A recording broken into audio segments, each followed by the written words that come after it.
In Britain, the theft of copper and other metals for their scrap value has risen significantly this year. It comes on the back of rising metal prices on global markets. The black market trade in stolen metal affects individuals and communities many miles from where the commodities eventually end up, and is costing the British economy millions of dollars. From London, Catherine Drew reports.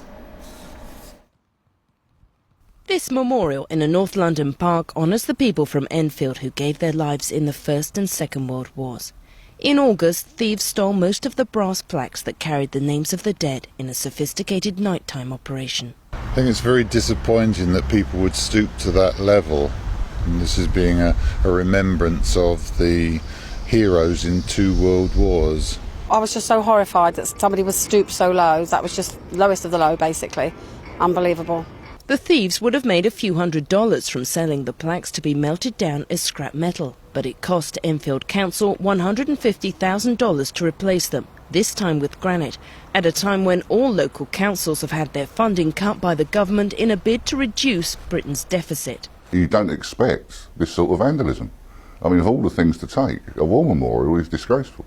I mean, you can build things in, but you don't expect this to happen. You can build in budget monies for drain hole covers and manhole covers, but not war memorials. The council is not alone in facing this problem. Thieves are targeting anything with a scrap metal value, including manhole covers in the roads or wires for electric boxes such as these, even catalytic converters from cars. It is a significant problem and it is costing British businesses millions. The problem is particularly severe for transport and telecommunications companies.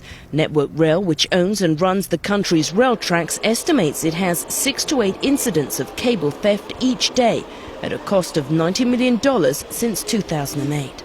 The issue of cable theft is a huge one for Network Rail. It's probably one of the biggest issues that we face. It causes a huge amount of disruption to passengers and costs Network Rail many millions of pounds every year. Since 2008, we've estimated it has caused around 16,000 hours of delays to passengers, which is a huge amount of time and is totally unacceptable. British Transport Police, which issued this CCTV footage, have described the problem as one of their biggest challenges after terrorism.